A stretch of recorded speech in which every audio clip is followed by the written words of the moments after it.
Ich bin von Katzenstein und im heutigen Video möchte ich euch mal zeigen, in welchem Ausmaß und in welcher Geschwindigkeit sich Mode in der Geschichte verändern kann. Und zwar anhand dieser Schuhe. Einmal den spätgotischen Schnabelschuh und der darauffolgende Schuh, der Kuhmaulschuh aus der frühen Renaissance.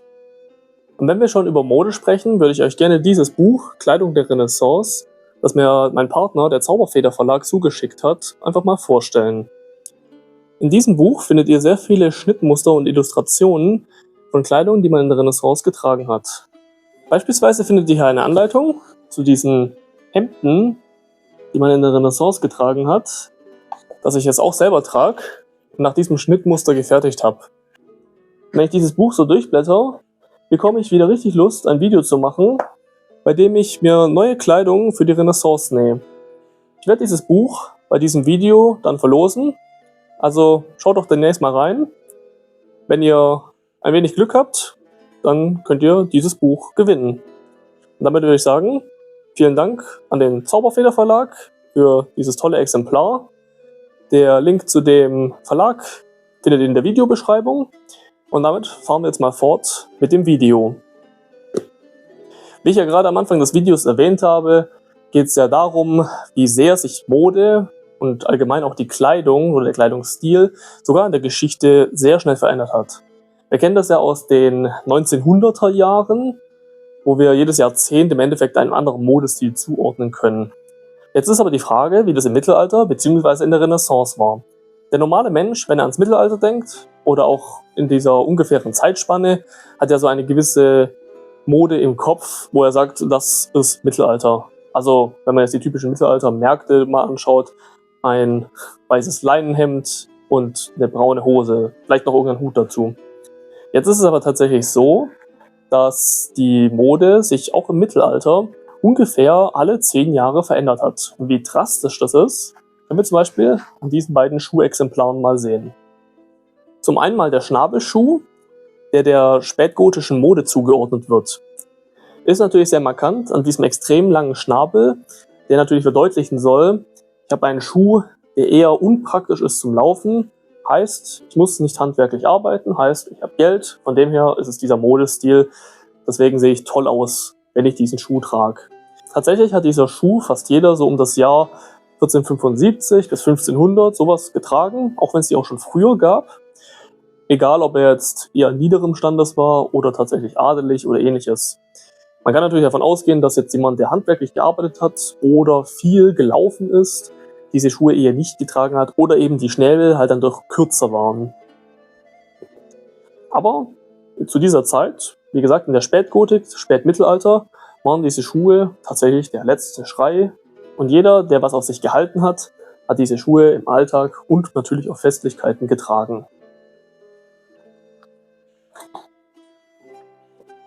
Nachdem die Schnabelschuhe nicht mehr in der Mode waren, kam nämlich der nächste Schuh auf und das war der hier, der sogenannte Kuhmaulschuh. Hängt damit zusammen, dieser Schuh hat jetzt eine ganz andere Form als der Schnabelschuh, nämlich diese rechteckige und eher größere Form, nicht mehr sehr spitz zu laufen, sondern eher breit, die einfach komplett anders ist wie der Schnabelschuh davor. Man muss mal bedenken, der Schuh hier ist um die 1500 entstanden, bis 1530, sowas in der Richtung. Der Schnabelschuh beispielsweise war schon am Anfang des 15. Jahrhunderts sehr in Mode, bis auch am Ende des 15. Jahrhunderts, währenddessen dieser Schuh eher so um die 30 Jahre in Mode war. Und auch dieses Exemplar hat man so ziemlich in allen Gesellschaftsschichten getragen. Also sowohl der einfache Arbeiter, der Landsknecht, den ich zum Beispiel darstelle, da sind die Schuhe sehr bekannt, oder auch große Persönlichkeiten wie zum Beispiel König Heinrich VIII. Haben diese Schuhe getragen in der Zeit. Was noch ganz interessant bei den Kuhmaulschuhen ist, man hat ja vorher bei den gotischen Schnabelschuhen gesehen, die tun den kompletten Fuß bedecken, sodass der Fuß im Schuh ist. Bei den Kuhmaulschuhen sehen wir natürlich auch wieder diese Schlitze hier, wie es bei Landsknechten so ein bisschen der Stil war.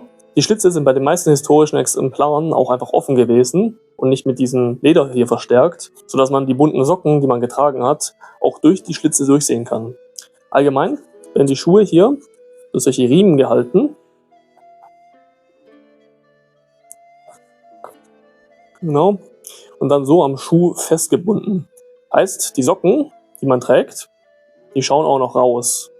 Und die sieht man auch sehr gut noch. Was auch wieder zu diesem Modestatus gehört, nämlich bunte Socken zu tragen und die in dem Schuh zu zeigen. Ganz anders, wie es zum Beispiel in der späten Gotik war, wo die Schuhe den kompletten Schuh bedeckt hat. Darüber hat man eine Hose getragen, also hat man von diesen Socken einfach gar nichts gesehen. Eigentlich auch wieder interessant, wie sich diese Thematik geändert hat, vor allem wenn wir mal betrachten, später, nach der Renaissance, gerade so im Barockzeitalter, sind ja diese Strümpfe, die Männer getragen haben, sehr präsent gewesen. Rührt vermutlich aus dieser Mode hervor. Sehr, sehr interessant eigentlich.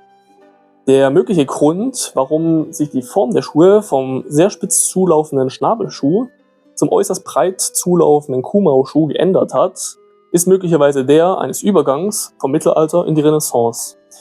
Wir kennen ja heute alle das Mittelalter als die äußerst düstere Zeit und dieses Klischee rührt tatsächlich aus der Zeit der Renaissance her. Man hat nämlich damals gesagt, okay, wir machen einen Neuanfang. Renaissance heißt der Wiedergeburt, wo wir die Fehler des Mittelalters ausbessern und damit tun wir einfach alles, was im Mittelalter war, als schlecht darstellen.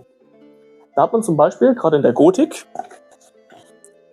wenn man die Schuhe betrachtet, wenn man die gotische Mode betrachtet, alles, was diese Falten der gotischen Mode nach unten hat, sehr schmal zulaufend, sieht man auch interessanterweise an gotischen Gebäuden, dass die auch eher diese, ich nenne das jetzt mal Falten als Säulen hat und auch sehr nach unten laufend und sehr lang gezogen, also sprich vertikal hat. Und in der Renaissance wollte man eigentlich genau das Gegenteil erreichen, die ganze Mode eher breit zulaufen zu lassen, also sprich horizontal. Das sieht man beispielsweise an den Schuhen, anstatt schmal zulaufend, sprich vertikal, sind diese eher breit zulaufend, also horizontal. Beispielsweise auch die ganzen breiten Ärmel, die man in der Renaissance häufig getragen hat, tun auch wieder eine eher horizontale Ebene darstellen, als die schmalen Körper der gotischen Mode, wo vertikal sind. Also grundsätzlich mal ganz interessant zu sehen, wie man eine neue Zeit, sprich die Renaissance oder die frühe Neuzeit, die Renaissance ist ja die Modeepoche, eingeleitet hat, indem man gesagt hat, okay, wir machen andere Schuhe, die eine andere Bedeutung haben. Allgemein, wir machen andere Kleidung, die eine neue Bedeutung haben oder auch Gebäude, Architektur etc. Von dem her ein ganz spannendes Thema. Und wenn wir zum Anfang des Videos kommen, diese Schuhe, ungefähr bis 1500 in Mode, kurz danach diese Schuhe. Zwei komplett große Gegensätze, sofort hintereinander in den Jahren in Mode. Also von dem her schaut mal auf Gemälde, die im Mittelalter entstanden sind, gerade am Ende des Mittelalters, zu Gemälden, die dann in der Renaissance entstanden sind. Und ihr werdet feststellen, dass die Mode sich innerhalb dieser groben 10 Jahre äußerst stark verändert hat. Oh, und bevor ich mich noch bei diesem tollen Buch weiterlese, könnt ihr mir mal in die Kommentare schreiben, was ihr denkt, welche Schuhe ihr die besseren findet. Ihr die Schuhe aus der späten Gotik, Schnabelschuhe, die sehr spitz zu laufen sind, oder lieber die Kuhmauschuhe aus der Renaissance. Mich würde mal interessieren, was ihr besser findet. Ich würde mich auf jeden Fall über eure Antwort freuen.